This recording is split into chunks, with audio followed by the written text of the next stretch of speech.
This is my second speech here. So if you heard my intro speech, initially when I talked about myself, I mentioned that I lived in Japan for about 3.5 years. I was stationed there when I was in the Navy. So I want to give a follow-on speech, a little bit more about Japan, cover a couple of basic facts, a little background info on Japan, as well as, some of the food and the culture, because, I like to eat. So that was one of my favorite things when I was over there was the food. And just give some good information that you probably couldn't get maybe in a book, a little bit on the culture, stuff that's kind of a little bit more intangible.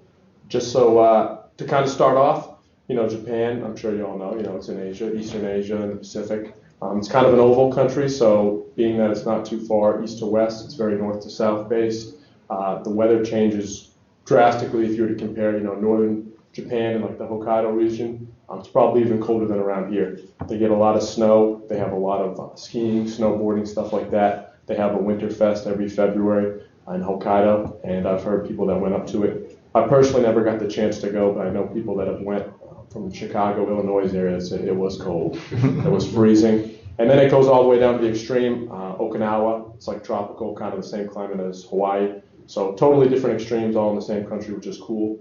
Kind of like the United States, we have New Hampshire and Maine, and we have our own Hawaii. So it does have some similarities in that point. Where I was stationed was kind of more central Japan, so we had a more temperate climate, probably similar to like DC type area. Like I said, Japan, big country. They break it down similar to the U.S. North to south. They break it down to prefectures. So instead of states, they have 47 prefectures.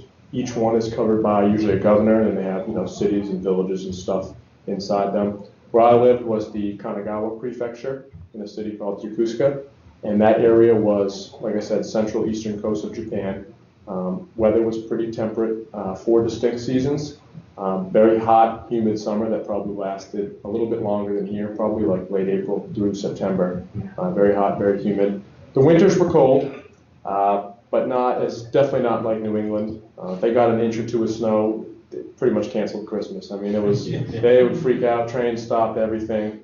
It was total mayhem. But most of the winter was dry, but it was still chilly, 30s. And then, of course, we had a spring and a fall, a little bit shorter than you get here in New England. Summer and winter kind of dominated the seasons over there. That area was right next to Tokyo Prefecture, which is probably the most popular area of Japan that people know about, Tokyo. Just the same way that, New York State, they have New York City inside the state. Tokyo Prefecture was the same way. Tokyo City was in Tokyo Prefecture. I was about 40 minutes from that area. So it's very easy to jump on a train, get into Tokyo, obviously huge area. Same way as in the States when you have New York, New Jersey, Philly, that area is kind of like their megalopolis where everyone lives, a large portion of the population, very densely packed, same way as the greater Tokyo area was. So lots of cities, even small cities outside it, and it was very urban, very densely packed, but it was great. They very clean. When you think of a big city, you think of sometimes pollution, you think of stuff being dirty, crime, stuff like that, but it was very clean. The train system is phenomenal. Massive train systems, dozens of different lines and companies that run it, some government, some private. And it's very affordable, very convenient. Train stops that can take you pretty much anywhere. Driving is not super big over there. They have it, a lot of people can drive, but not many people own cars. So it's so convenient to be able to get around through trains, clean, safe. They operate most places about 19 to 20 hours a day, which will get you around, which is nice. Another great thing about that area I liked a lot was the culture and the food. Like I said before, I love to eat. When I went to Japan, before I got my orders there in the Navy, I never thought I was going to like any of the food. I'd never had any real Asian cuisine except for traditional like white box Chinese takeout, which after I went over there, I kind of learned that was not very authentic. I had my suspicions, but it definitely confirmed it when I went over there. Japan has a wide array of cuisine. When I went over there, the only thing I really knew of traditional Japanese food was obviously sushi. I never tried it, but it was something I didn't think I would like, but I wanted to keep an open mind, so I tried it, and I actually loved it. They have 2 main kinds of what we consider sushi over there. They actually call their sushi the rolls, so they take the raw fish, and they put it with white rice, and they wrap it in seaweed. Sometimes they'll put cucumber, avocado, spicy leaves, anything like that. And they have something called sashimi, which is just basically what they call naked fish, so just the raw fish. I know in the States a lot of times both get used as sushi.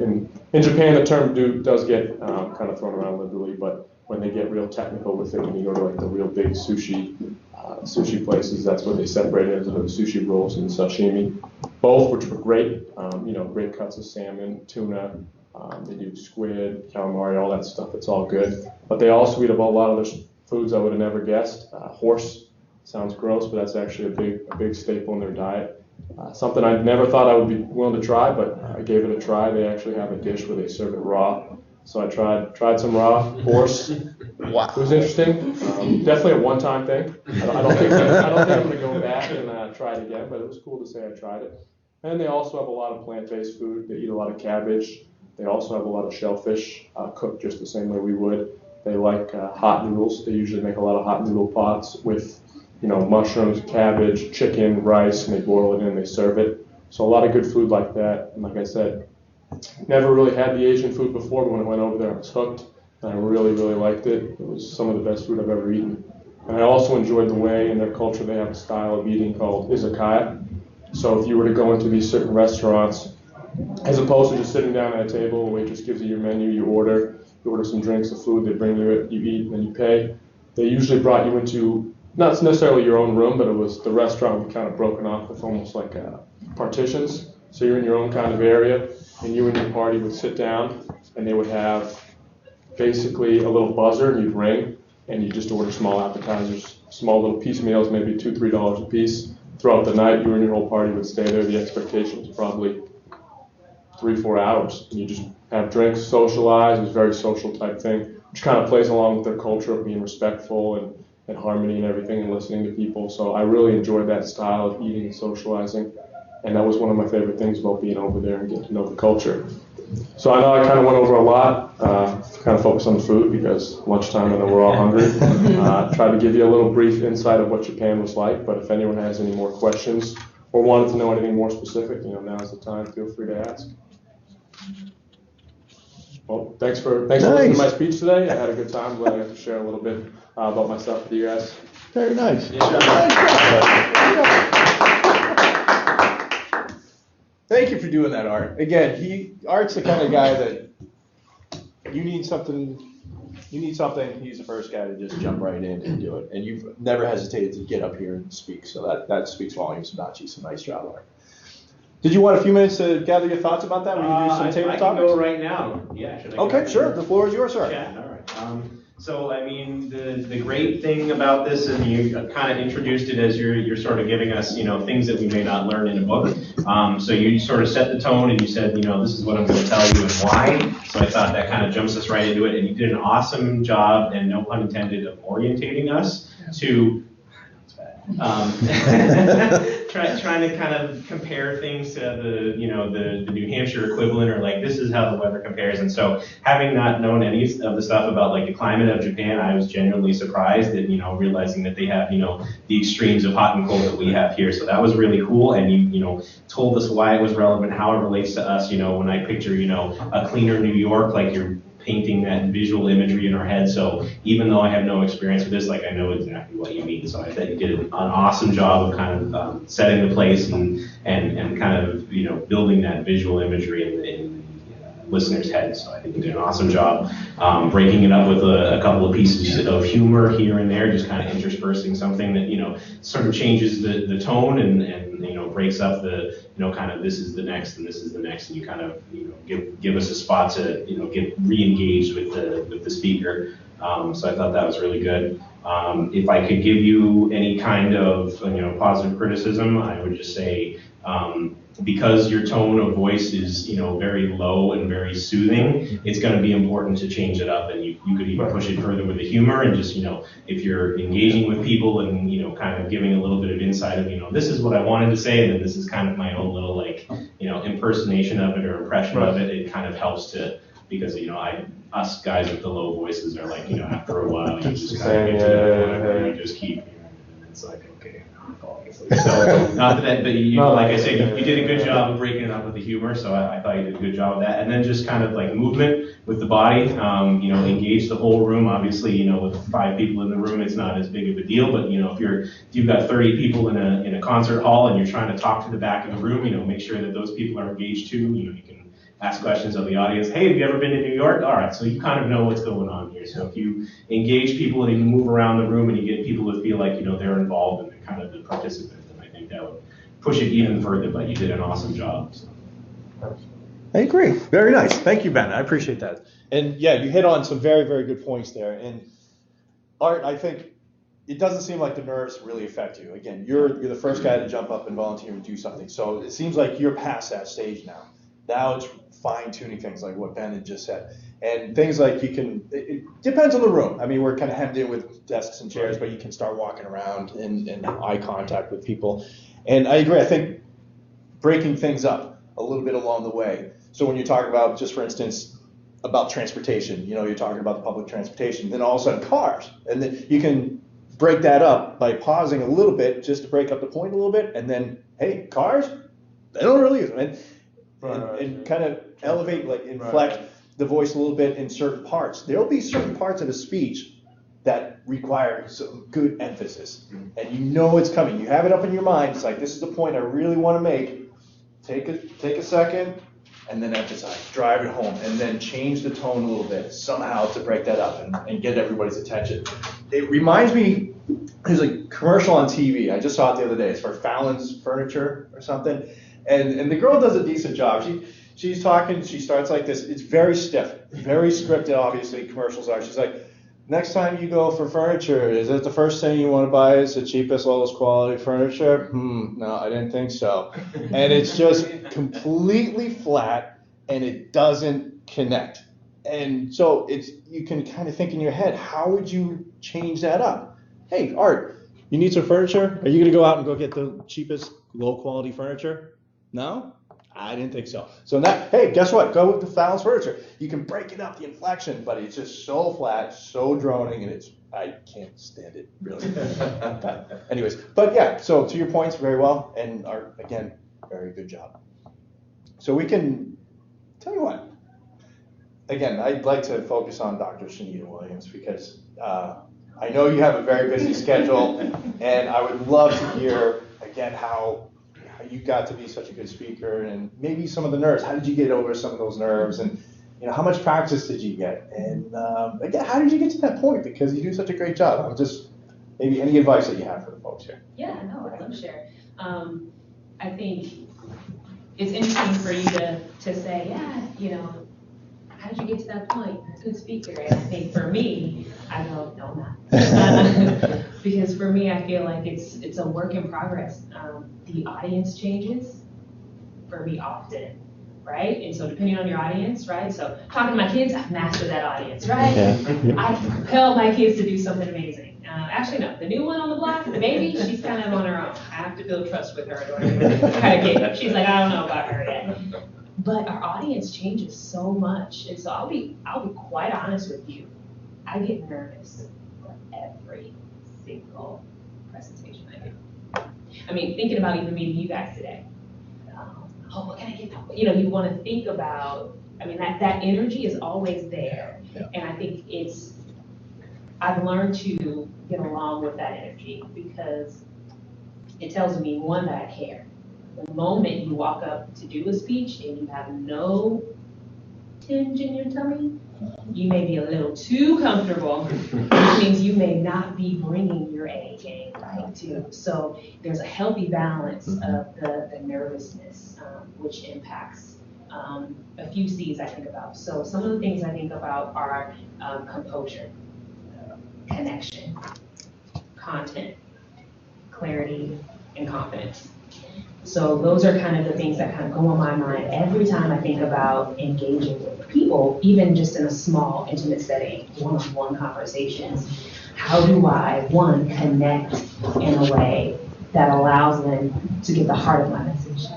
So I think sometimes when we speak to people, we often start with how do I get them to know, right, what I want them to learn, right? So I learned a lot just in this. I'm like, oh goodness, I need to. Maybe I should lunch. That sounds interesting, right? So you do want to connect here with their heads, right? They, especially when you have an adult audience, right? They want to know, why should I listen to you? What are you going to teach me, right? And so that's important, the connection to the head. But the biggest connection is to the heart.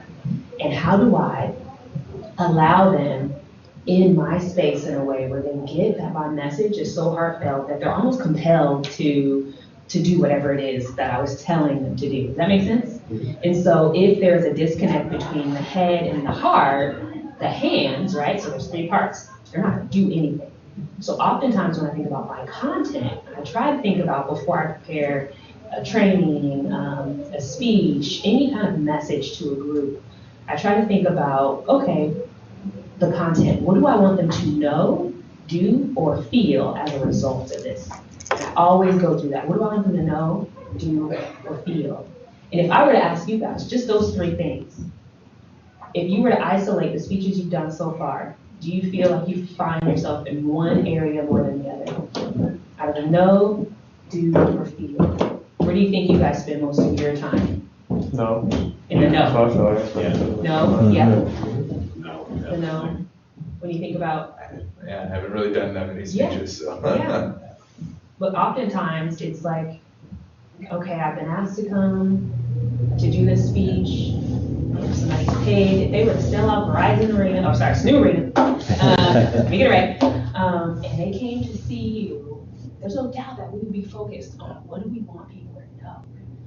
But it's that next level of how do I want them to feel as a result of what I've shared with them that really transforms that experience, right? And if people take your information one step further and actually do something with it, that's the goal. You guys agree? I would do something. At the end of the day, not just say, oh, you're a good speaker, but you've actually changed my life, right? And I think for me, every time I interact with people or think about a speech, I often think about, like, this is an opportunity to change somebody's life. Because I try to choose topics for me that are transformative. So I think that's the other piece when it comes to the connection. When I think about connection, I try to connect in three ways. So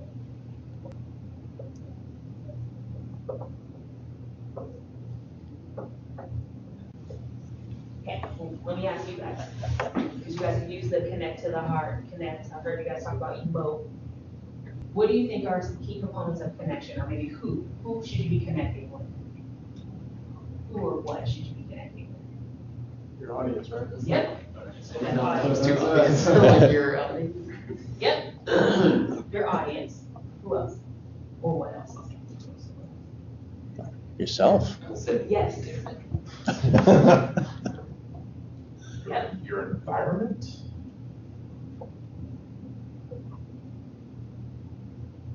And I would add to that the content, which is kind of parallel to the environment. So I try not to volunteer to speak at things that I want to be in a comfortable environment. So I'm going to pick a topic, right? A volunteer to speak and say I'm a content expert in X so that I can be in a comfortable environment. But when it comes to the connection with the audience, what are some things that you guys do? You guys gave some examples in here of what you can do to connect with the audience. But what are some other things, other ways you can connect with the audience, not even before your speech happens? Kind of like research, like, depends like who, like we know who we're speaking to here because we all work together at SNU, but let's say you're giving a speech at like a vet's home for Vietnam vets, maybe do some research on what their story would be, so you know some facts. Yes. The demographic. Oh yeah, that's right. Research. Absolutely. You can absolutely connect when you know who you're talking to. You can connect to their story. Because they want to know, what do you know about me? You're giving me information and you know nothing about who I am, right? But I love that. Researching, trying to uncover facts. What if you have them in the room with you? What could you do before you started speaking that can help you start to build connection? Kind of talk to them, get their story and figure out where they're at, what their problem areas are, what you're going to be able to help them. Yeah, absolutely. So oftentimes, some of the things I do for some of the trainings that you've gone to, Kim, I actually, before the participants usually get there early, I usually get there early as well. And I'm interacting with them, especially if it's my first time, because I can't connect to people that I don't feel emotionally connected to either. So connection is a two-way street, right? If I come in and I am super nervous, let me tell you, I get uber nervous depending on like the outcome, who's watching, oh gosh, is it being videotaped? Is that a whole nother pressure, right? But getting there early and actually going around, I go from table to table, and I don't know if you've seen me, but I go from table to table, good morning, how are you guys doing? All right, occasionally, depending on how new the face is, I can go, what are you hoping to learn today? Or what are you most excited about? And that allows me to gauge where they are. If they are low energy, some people are lower energy, but I feed off of their energy. I need people smiling at me. I need people to smile at me, or else I'm going to be, I'll change to my environment. And so I don't want my speech, right? Because we're always reading the audience, and the more head nods we get and the more smiles we get, the more we're like, oh, I'm on, right? And you want to feel like you're on. And so the way I do that is I break the ice for them, because guess what? The participants are having an experience just like you, right? So they walk in, oh my gosh, they don't speak, who are they? Do I have to be formal or not? Are they comfortable with me okay just sitting in my seat? So I try to kind of break the ice so that they can be themselves, because if I'm going to have to connect to your heart individually, their guard has to be down just as much as my own. That makes any sense. So try your best to work through, make that connection, learn a little bit about their stories, and I try to use those throughout the day and be able, or throughout the speech, to say, I actually met Johnny, and he talked about, I actually met this person, and then people, they usually know each other, and they go, oh, she knows Johnny, she's all right. She knows Tim, she's all right, right? So a little name dropping never hurts anybody, right? But those are some things, and it's almost another way of doing research, right? Before going, who's in the room, how are they feeling? Are they being forced to be here, or are they like really looking for something that I could really drive home and look that person in the eye and say, I nailed the part that you were looking for. So that's kind of one area. But when it comes to self, how is self and connection, like what comes to mind for you guys, and how that can help make sure that you're at your best for your speech? You have to come prepared and just rested, but believing the message that you're sending. I don't know, maybe just having that buy-in to your own message. I'm not sure. I mean, I agree. Yeah. I don't know if this kind of fits into, but you have to be confident. Yeah, there we go. Yeah. Connection, because you can do all the research you want, but if it's something that you're not really, you don't have a background in, it can be hard to connect. Yes. So I don't know, if I went to a beauty salon right now, and also research on how to be pretty, I would still fail miserably trying to get that point across. Yeah. So, but if I went to a vet center, I'd feel more comfortable speaking to that audience. Yeah. So. No, well said. But I think I like your example too about the beauty salon, right? And we can even use the fact that we don't have something in common as the funny bone of the whole process, right? So people would probably, whatever your audience was, would get a good kick out of, and I go every week, and but being able to connect to those things that you cannot relate. Military, I never served in the military, so how do I go, I know it's really easy. You just kind of show up, and people are like, yeah, right, she has no clue, right? But people can go, yeah, this person clearly doesn't know, and being able to use certain things as a punchline when you are in spaces where you feel like you can't connect, right, fully. But it's important that you are very connected to the content, and really taking that time to go, for me, when it comes to the content, I'm thinking about, so what is that? What is it that I want them to know? And why is it important? And why is it important to me? Because if I can't answer why it's important to me, then I probably won't have a connection to this entire discussion, with individuals. Because I think sometimes I try my best to allow people the opportunity to leave their feeling like I care just as much as they do about this work. And if your heart's not in it, then that whole connection piece is just, I almost envision it like a plug, right? So right now the HDMI cable is off, and this TV is useless, right? Just sitting here without the HDMI cord being plugged in and having the information there. And that's kind of how I feel. If I'm just standing up there, they're like, yep, I paid somebody to come sit here and watch somebody walk back and forth on the stage. We want to make sure that we're plugged in so that people feel really good about their experiences. So those are kind of the big pieces that I think about. Moving around the room early, meeting with folks, but I do a lot of practice. A lot of practice. So this is great practice. I practice before, so you're going to look at me differently now when you go to LLS, because I do this training for them every 3 months or so. But everything that they see in that day is well rehearsed. I'm on the fly with some of the jokes or the things that I'm picking up along the way, but that content is mapped out. Almost every punchline is mapped out. I almost have it to a T. And literally, what is it? I had a sports psychologist work with me, and they do the visual imagery. And they basically talked about, in sports, I did track and field. And what they would have me do is they'd have us lay on the floor, we'd close our eyes, and we actually go through the perfect long jump. That's what I did.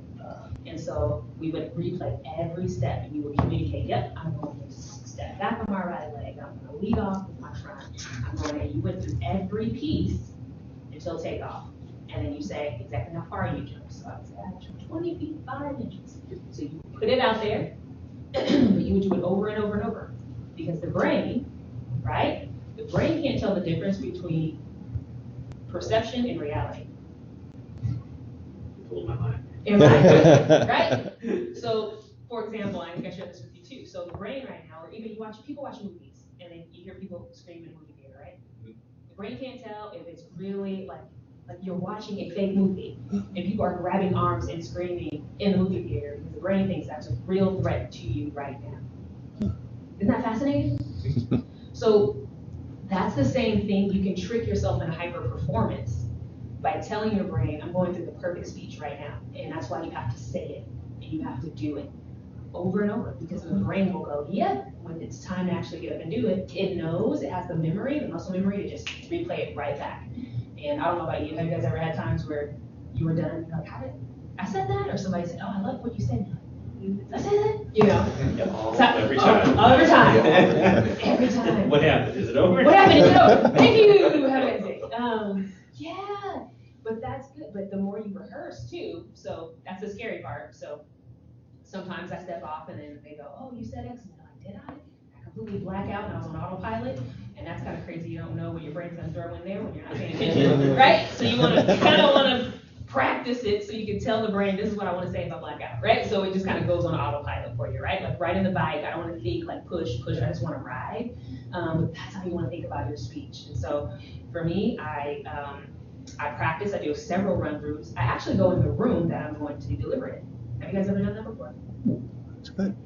Like, I just go in the actual room, so right here, I'm like, okay, this is going to be in Windermere. I'm about to present to Amelia and Craig Fowler and Jamie and Steve Hodowns. I remember I was terrified. I had to do the presentation with Steve Hodowns, and everybody was like, he's going to poke holes in it. You better be ready. And I was like, oh my gosh. I went into Windermere.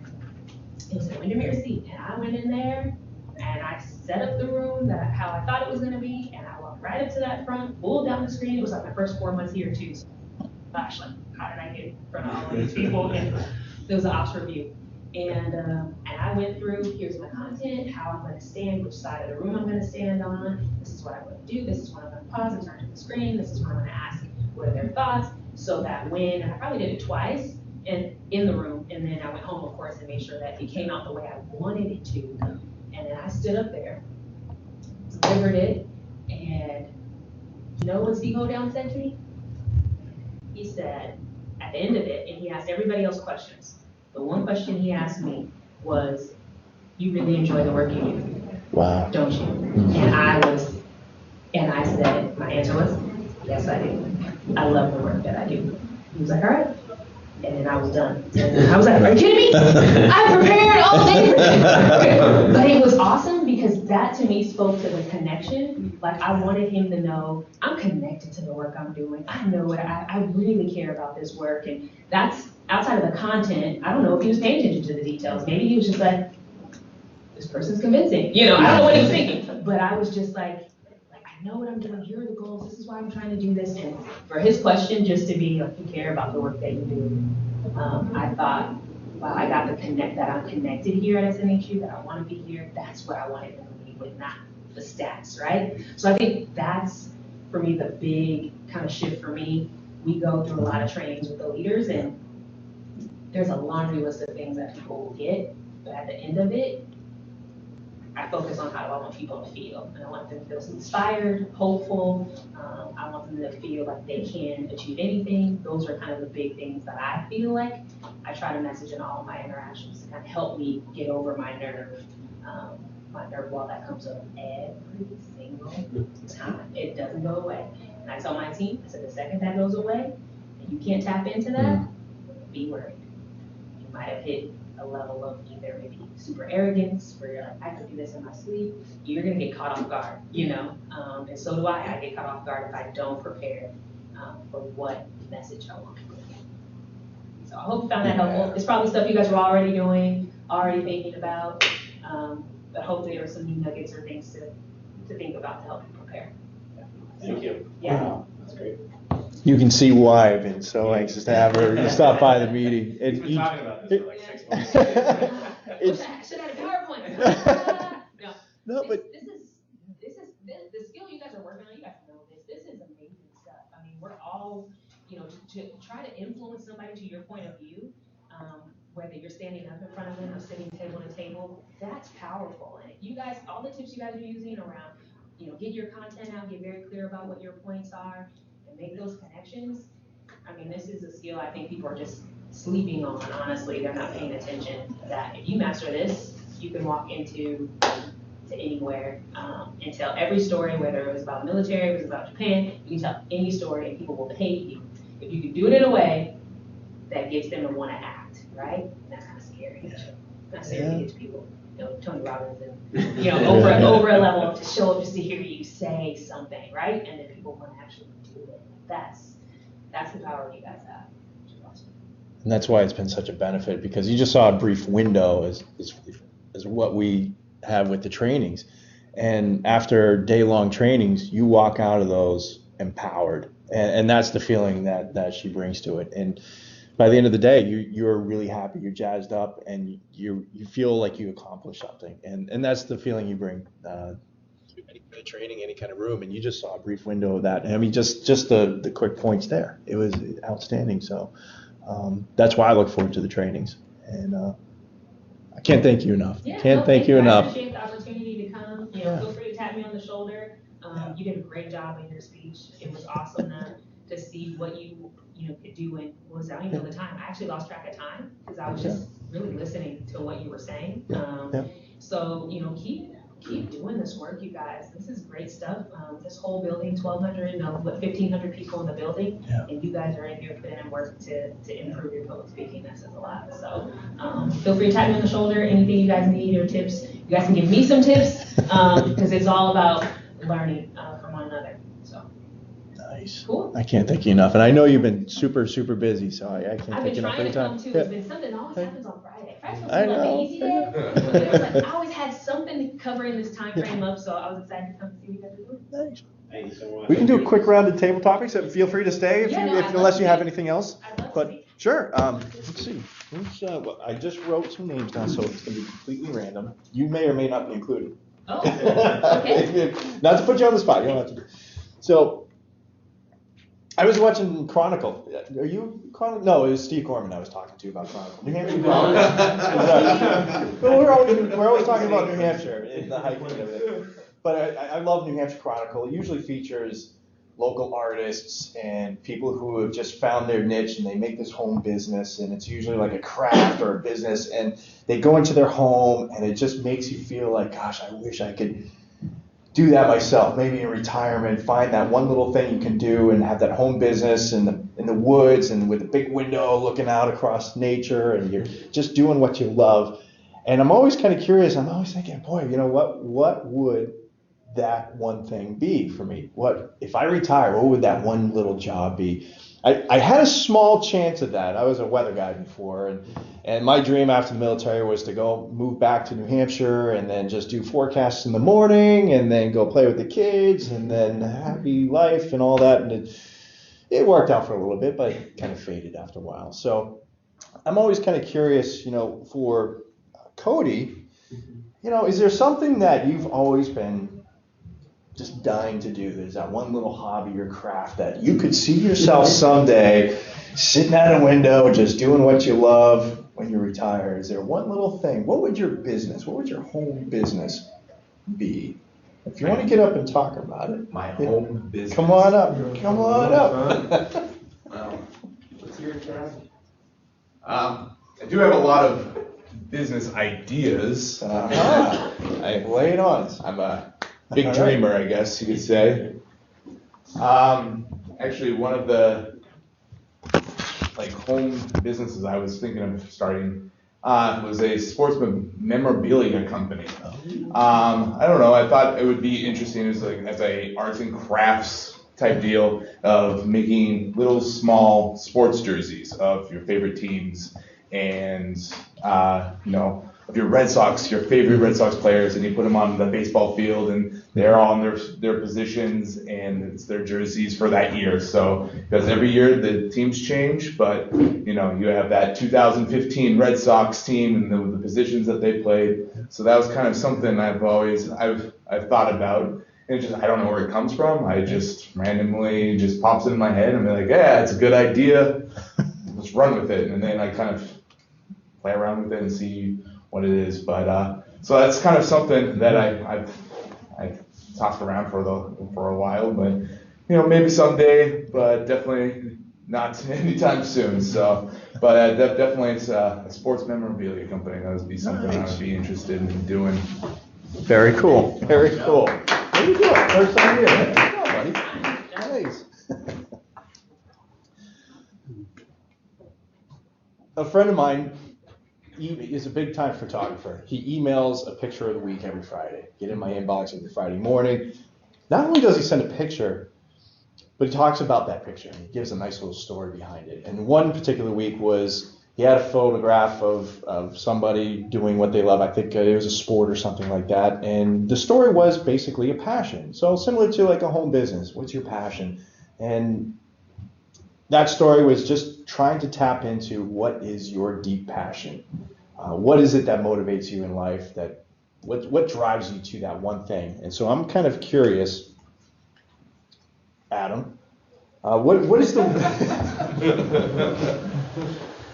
what is the one thing that just makes you kind of wake up? It's like, this is the one thing if I had a day off, this is what I would do all day. I have a feeling I know what it might be. You are. And why?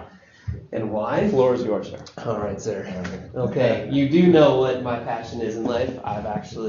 Ben was probably there from one of my first speeches, but it's hiking. I am extremely passionate about being outside, being in the woods and hiking. I love the north, not Game of Thrones north, our north. Whenever I hear the word north, I automatically think of Jon Snow.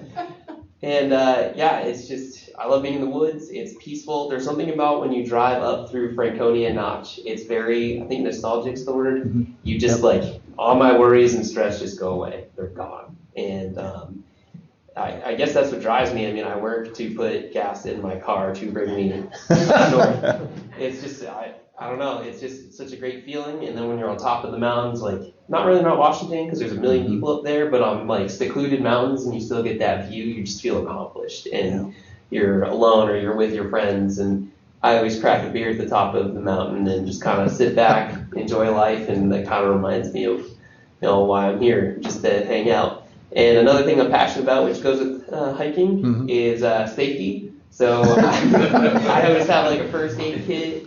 Extra water, extra food, those magic jelly beans you gave me, they're caffeinated jelly beans, they're awesome. And a tourniquet, I know that's weird, but it's always good to be prepared, and they actually have hiker insurance cards now. Oh, that's right. You pay $25, and if you break your leg and you need to be medevac, they don't charge you for it because you have your insurance card. And if you get your fishing license, it goes with that, so you get 2 birds, 1 stone, fishing and hiking insurance. Nice. Just a little promo for a fishing game. Yeah, so that's what I'm passionate about in life is hiking. I could do it all day, every day if I could. Outstanding. Very nice. Very nice. Yes, perfect. No right or wrong answers here. No right or wrong. I guess the theme is kind of relaxing, passion. I think April turned around to me one day and she's like, Cameron, how do you relax? And I thought about it for a long time. I really don't know. I mean, I like to work out. It helps me relax in the long run, but that's not really relaxing. Working out, no. But then hiking, that sort of thing. But I guess when it comes down to it on a weekend, after I do my day of yard work, which is kind of relaxing for me, just sitting on the deck, nice sunset with the grill going and some tunes. And I think that is when I really relax. So I'm always kind of curious, Ben, how do you relax? What's your most relaxing moment? How do you get to that point? Thanks, sir. Yours. Appreciate it. All right. So relaxation, I can definitely connect with Cam, saying that, working out, cleaning, those kinds of things. I think there's definitely something zen about a carpet where you can see the vacuum tracks as they saw back and forth in rows. It doesn't happen in my house anywhere near as often as I'd like it to, but I can already see that kind of rubbing off on my son Kieran, because he's 2.5, and he walks into his nursery and he sees all the toys everywhere. He goes, "This room is dirty," and I go, "What are we gonna do, buddy?" And he goes, "Clean it up." And I say, I'm the perfect parent. Everything is right in the world, but yeah, there's definitely something about everything in the house has its place and everything is in its place.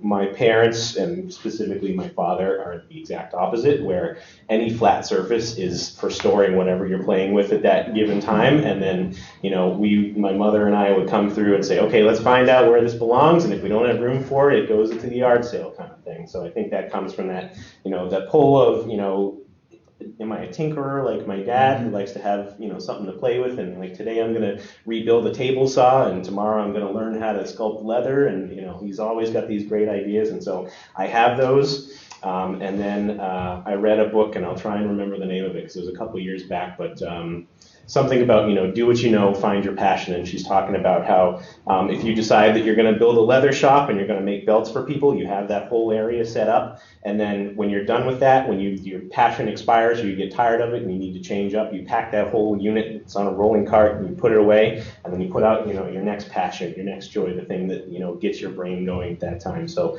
I've always kind of had a couple of interchangeable hobbies, and it's nice to be able to say, okay, you know what, I'm not inspired about this anymore. I'll wait until, the next time I watch a movie that really gets me passionate about whatever that is, and I'll say, okay, this is what I'm diving into, and then when I'm done, I'm going to slide that project out of the way, put it out of mind until I get inspired again. So that's kind of the cycle of, what gets me going is, how do I get to that zen space where I'm totally involved in something, and the whole rest of the world falls away, and I'm right involved in that project. And then once I, decide that I'm done, let's pack it up away, and it's, not in my mind until the next time I need it. Nice. Well done, man. Appreciate it. So for the sake of time, maybe we'll just do one more. Art, I'll cut you a break. We'll cut you a break since you got up. Yeah. You want to try this one? Sure, why not? Let's try it. So one of the nicest things anybody's ever done for me was my wife, and it goes back to, it was a Christmas several years ago, and I'm a big space race fan. I've always wanted to go down and see the space shuttle launch. She scheduled a trip for my son and I to go down to Florida. My dad was he was staying down there in Fort Myers, and she planned a trip for us to fly down for a shuttle launch and hang out with my dad. The shuttle launch didn't quite work out, as delayed, but it was a chance for me I get a little choked up on this, because I brought my son down and we saw Red Sox sports spring training, and we saw a game, and it was shortly before he passed away. So I do get a little choked up about it, but that was the nicest thing that she did for me, was a chance to hang out with my dad, my son, at a Red Sox game, and sharing a beer and a hot dog, and we watched Big Papi hit a dinger. That was the nicest thing. So, Dr. Shanita, what's the nicest thing that anybody's done for you? Wow. And it's kind of deal with those emotions. I wasn't expecting that. I wrote on the paper, I'm like, wow. Thank you. So, wow, the nicest thing. I have a lot of people in my life who have done amazing things for me, and I think about where I am today, and I'm here in New Hampshire because somebody was nice to me. So I'm originally from California, and so I actually had somebody tap me on the shoulder and tell me about this opportunity, and that's how I got all the way out here. I didn't even know what Southern New Hampshire University was until I saw the commercials coming on replay. So it was actually awesome in my journey. And I think about not just me being here, there are a lot of people who influenced and done so many great things for me that it's actually really difficult to find one. Yeah. But if I were to think about one small thing that really changed the course of my life, I would say was when I actually first expressed interest in becoming a doctor. So initially when I thought about education, I worked in higher education for the past 10 years, and I had an opportunity to meet with students, help them fulfill their dreams. And I actually went all the way up to completing my master's degree. I thought about doing a second master's degree until I had a counselor who said, "Why are you gonna do a second master's degree? And I said, oh, because, people like me don't get doctorates. And he said, people like you? Tell me a little bit more about that. And in that moment, and I'm thankful that he actually challenged my thinking in that moment. And he said, slow down and let's talk about why you believe you're not eligible. And he went over the requirements for the degree program. Have you not been working for full time for 3 years? Do you not have a GPA of, and he went through all the requirements and I said, well, actually, yeah, all of those apply. And he said, so again, why? Why are you not the type of person who could go through this program? And it was amazing. And he actually asked a lot of great questions that changed the course of my life. Long story short, I got my butt in the program and got over my negative thinking and the self-doubt. But it didn't stop there. So that was one amazing person, my counselor, Eric. But then it came down to doing the residency. So I started the program. And I'm all excited because it was online, so I'm doing it from a distance. But then I had to go face to face, oh Lord, and face my peers and look these other people in the eye. They're going to see who I am. They're going to know that I don't know everything. I'm going to be so vulnerable. I don't know if I really want to do this. So I had my husband, awesome. He's amazing. He did this amazing thing for me. He drove me to the airport. So it was at University of Phoenix. I lived in California, so I had to fly out to Arizona. We're driving up to the airport, and we were in the car. And the nicest thing he did for me was he kicked me out of the car. It was the nicest thing. He literally my 8-month-old, like you, my 8-month-old, my son was in the back seat. It was the first time I was ever going to leave him. And he said, you're going to go to this residency, meet all of these strangers, you're going to do this doctor work without us. So the nice thing he did, and I cried, and I tried to put the whole thing on. I was like, no, but the baby needs me. He doesn't need you. Oh, but you need me. I don't need you. And I went through at the airport, and my husband could have said, you're right. Let's just go home. I know you're a little worked up. The nicest thing he did to me was kick me out the car. I got there, got into a room that looked like this with 18 other peers, and I did it. And in 2015, finished my degree program because of that counselor who did an amazing thing, and my husband who did an uber kind of tough but amazing thing as well. So that's mine. Thank you. I don't think we could have ended it on a better note. Again, thank you, Dr. Sunita, for your time. I know you're busy, and I think that was worth 6 months of Speech Club meetings right there, what we just learned from you. So thank you guys. Thank you, Art, for your speech today. And I'll try to schedule another one soon. And we'll go with that. Thank you guys. Well, Thanks for having me, guys. Thank you, Dr. Lynn. Doctor. That's my first doctor this morning. I've been calling you Shanita up until now. I hope I haven't big of myself. Oh, no, you're fine. You're fine. In the military, we're always on first name basis. Lieutenant, sergeant. Good. Did you have notes written down? I didn't see you wrote down that once. You would have been on autopilot. Right around. It was awesome to see you guys doing this. This is cool.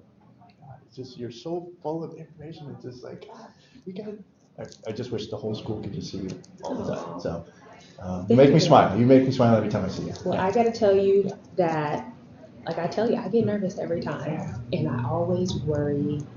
I always wonder, like, did I have an impact? And I just want to thank you because, I get like we go to meetings or we go to trainings, and it's the nature of my job. But